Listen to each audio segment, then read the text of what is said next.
Hello and welcome to Gebs videos. Today we're going to do an unboxing of these Vans shoes. We have some half cab pros in black and white.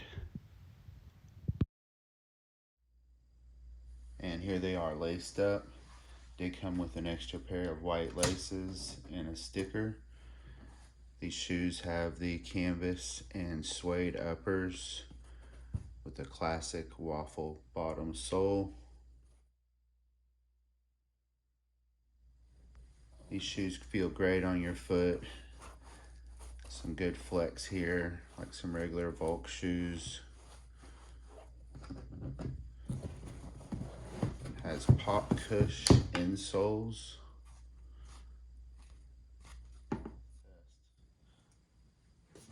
So we also have extra padding inside here for the sock liners. It says according to the Vans website, and of course the Dura cap.